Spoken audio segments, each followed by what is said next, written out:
Minor and cofactor. तो इस class में हम बात करेंगे माइनर ऑफ एन एलिमेंट के बारे में। ठीक है, तो माइनर ऑफ एन एलिमेंट जब हम पढ़ रहे हैं उससे पहले हमें पिछला जो क्लास जो हमने पढ़ा था, जब हमने क्या किया था, naming of an element in a matrix, जब हमने मैट्रिक्स में किसी भी एलिमेंट की हम नेमिंग कैसे करते हैं वो हमने जब पढ़ा था, उसके बाद हमको ये पढ़ना है माइनर ऑफ एन एलिमेंट। तो माइनर ऑफ एन एलिमेंट हम इस वीडियो में पढ़ेंगे। इस क्लास में हम माइनर ऑफ एन एलिमेंट देखेंगे, नेक्स्ट क्लास में हम कोफैक्टर की बात करेंगे। लेकिन दोनों को पढ़ने से पहले हमको नेमिंग जो है वो पढ़नी मैट्रिक्स की बहुत इंपॉर्टेंट है। हम एलिमेंट को जनरल नेम कैसे करते हैं जो हम पिछले वीडियो में देख चुके हैं। तो अब हम स्टार्ट करते हैं माइनर ऑफ एन एलिमेंट के बारे में कि माइनर ऑफ एन एलिमेंट होता क्या है। देखिए जब भी यहाँ पे the minor of an element in a determinant लिखा जा रहा है, तो इसका मतलब ये हुआ कि हम किसी भी मैट्रिक्स के डिटर्मिनेंट के बारे में बात कर रहे हैं। The minor of an element in the determinant is a determinant, मतलब जो माइनर होता है वो भी क्या होता है, एक डिटर्मिनेंट होता है। और डिटर्मिनेंट क्या होती है, एक वैल्यू होती है। ओके, एक वैल्यू होती है, एक नंबर होता है, वो एक रियल या कॉम्प्लेक्स नंबर होता है that is left after removing the row and the column which intersect at the element and is of order one less than that of the given determinant। देखिए अब आपको ये डेफिनेशन और अच्छी से समझ में आएगी जब हम इसका एग्जाम्पल देखते हैं कि क्या होता है। देखिए जैसे मैंने ये मैट्रिक्स बनाई किसकी, ऑर्डर 2 by 2 की, मतलब इसमें 2 रोज हैं और 2 कॉलम्स हैं, राइट। तो यहाँ पे अगर मैं क्या करता हूँ, देखिए इसको ध्यान से देखिए, अगर मैं माइनर ऑफ एन एलिमेंट निकालता हूँ, मतलब यहाँ पे 4 एलिमेंट हैं तो 4 एलिमेंट के मुझे माइनर मिलेंगे। और कैसे माइनर मिलते हैं, अगर मैं यहाँ पे 1 का माइनर में निकाल रहा हूँ तो मैं वो कैसे निकालूंगा, 1 से रिलेटेड जो रो है और 1 की जो रिलेटेड कॉलम है उसको छोड़ के, उसको लीव करके, यहाँ पे देखिए अगर 1 से रिलेटेड जो रो है मैंने क्या कर दिया, उसको लीव कर दिया, हटा दिया, और 1 से जो रिलेटेड कॉलम है उसको मैंने हाइड कर दिया। तो ये जो बाकी जो एलिमेंट बचते हैं उनका डिटर्मिनेंट, अब यहाँ पे देखिए क्या बच रहा है, सिर्फ और सिर्फ 4 बच रहा है, क्योंकि यहाँ पे ऑर्डर 2 by 2 की बात कर रहा हूँ। अभी हम नेक्स्ट जब आगे पढ़ेंगे तो 3 by 3 की भी बात करेंगे, जब मैट्रिक्स का ऑर्डर 3 by 3 होता है। फिलहाल हम बात कर रहे हैं ऑर्डर 2 by 2 की। तो जब भी हमें किसी नंबर का माइनर निकालना है, किसी भी एलिमेंट का माइनर निकालना है, तो हम क्या करते हैं कि उससे रिलेटेड जो रो और कॉलम है उसको हम लीव करके, हटा के, बाकी जो एलिमेंट है उसका डिटर्मिनेंट हम निकालते हैं। अब जैसे 4 है, 4 एक सिंगल एलिमेंट है ना। तो ये हमें याद रखना है कि किसी भी, अगर कोई एक मैट्रिक्स आपको ऐसी दी है जिसमें एक ही एलिमेंट है, तो उसका जो डिटर्मिनेंट होगा वो भी वही नंबर के इक्वल होगा, मतलब वही एलिमेंट हमको मिलेगा, उसका डिटर्मिनेंट किसके इक्वल होगा, उसी नंबर के इक्वल होगा। तो हम यहाँ पे देख सकते हैं कि 1 का जो हमने माइनर अगर हमें निकालना है तो हम क्या कर दें, 1 से रिलेटेड जो रो और 1 से रिलेटेड जो कॉलम है उसको छोड़ के जो बाकी जो एलिमेंट हमारा बच रहा है उसका डिटर्मिनेंट, तो 4 का डिटर्मिनेंट क्या आएगा हमारा 4। तो इसीलिए जो 1 का माइनर है वो क्या हुआ, 4। ओके, अब यहाँ पे M11 का मतलब क्या होता है, देखिए माइनर को हम किससे डिनोट करते हैं, M से, कैपिटल M से डिनोट करते हैं। और M11 का मतलब क्या हुआ, अब मैंने इसीलिए आपको बताया है कि ये हमें तब समझ में आएगा जब हम पिछला वीडियो अच्छी से देख लेंगे जो हमने naming of element in a matrix किया था। तो M11 का मतलब क्या हुआ, हमें माइनर निकालना है फर्स्ट रो और फर्स्ट कॉलम के एलिमेंट का। तो M11 का मतलब क्या हुआ, फर्स्ट रो और फर्स्ट कॉलम का माइनर हमें निकालना है। तो फर्स्ट रो और फर्स्ट कॉलम का एलिमेंट कौन सा है, 1 है। ओके, यहाँ पे अगर हम देखें तो ये हमारी फर्स्ट रो है, ये हमारी सेकंड रो है, ये हमारा फर्स्ट कॉलम है, and this is our second column. तो फर्स्ट रो और फर्स्ट कॉलम का एलिमेंट क्या है, 1। तो उसको हम क्या बोल सकते हैं, उसका माइनर को हम कैसे रिप्रेजेंट कर सकते हैं, M11 से, जो कि किसके इक्वल आया, 4 के इक्वल आया। अब माइनर ऑफ 2, अगर हम इसकी बात करें, माइनर ऑफ 2 की बात करें, तो हमें इससे जो रिलेटेड रो है, ओके, और इससे जो रिलेटेड कॉलम है उसको हमें लीव करना पड़ेगा और जो बाकी जो बचा एलिमेंट है उसका डिटर्मिनेंट निकालना पड़ेगा। तो 3 का डिटर्मिनेंट किसके इक्वल आता है? 3 के इक्वल। तो यहाँ पे M12 मतलब क्या लिखा है, ये देखिए फर्स्ट रो और सेकंड कॉलम का एलिमेंट है, तो इसीलिए ये माइनर ये किसका होगा? M12 का मतलब पहली रो और दूसरे कॉलम का जो एलिमेंट है, जो कि M12 किसके इक्वल है? Minor of 2। मतलब M12 को हम और क्या लिख सकते हैं? Minor of 2। ये किसके इक्वल आया? 3 के इक्वल आया। सिमिलरली अगर मैं 3 का माइनर निकालना चाहूँ तो ये मैं कैसे निकालूंगा?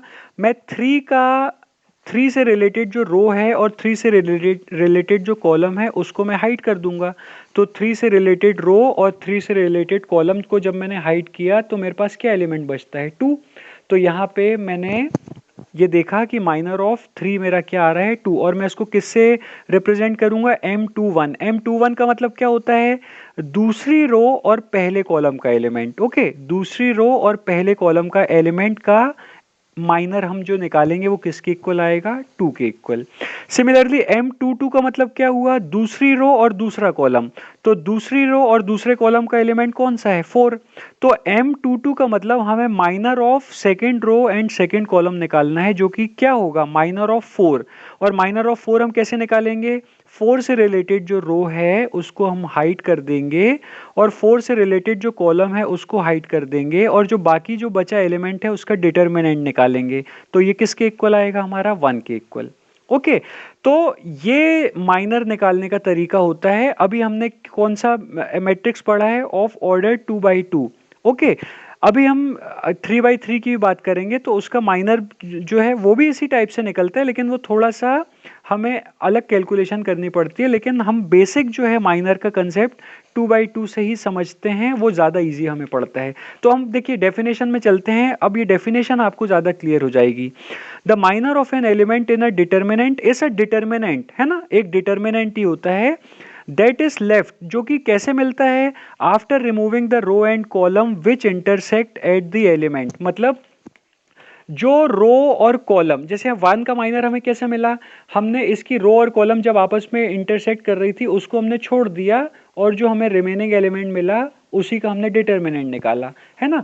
तो जो हम that is left after removing the row and column which intersect at the element and is of order 1 less than that of given determinant. मतलब देखिए, अब आप इसका मतलब देखिए यहाँ पे क्या हुआ, उस माइनर का ऑर्डर क्या होगा? 1। अब आप देखिए ये डिटर्मिनेंट जो है वो कितने ऑर्डर का है? 2 ऑर्डर का है, क्योंकि मैट्रिक्स कितने ऑर्डर की है? 2 ऑर्डर की है, तो डिटर्मिनेंट भी कितने ऑर्डर का होगा? 2 ऑर्डर का होगा। तो हमें जो माइनर मिल रहा है वो कितने ऑर्डर का मिल रहा है? 1 ऑर्डर का मिल रहा है। क्यों 1 ऑर्डर का? अब आप ये देख सकते हैं कि हमें जैसे ये 4 मिल रहा था, है ना, तो ये जो 4 है इसमें कितनी रो है? इसमें एक ही रो है। और कॉलम कितना है? एक ही कॉलम है। तो इसका ऑर्डर क्या हुआ? 1 बाय 1। और इसको क्या लिख सकते हो? 1, मतलब इसका ऑर्डर क्या है? 1 होगा। तो हमें हमेशा ये ध्यान रखना है कि जो भी हमारा डिटर्मिनेंट या जो भी हमारी मैट्रिक्स रहेगी तो माइनर क्या होगा? उसके ऑर्डर से एक कम का ऑर्डर होता है। मतलब अगर इसका ऑर्डर 2 है तो हमें माइनर मिलेगा 1 का। अगर ऑर्डर 3 है मैट्रिक्स का तो हमें माइनर का जो है वो ऑर्डर क्या मिलेगा? 2 का मिलेगा। वो हम आगे देखेंगे। इसकी दूसरी डेफिनेशन भी हम देख लेते हैं। द माइनर एम आई जे, देखिए आई जे का मतलब क्या है?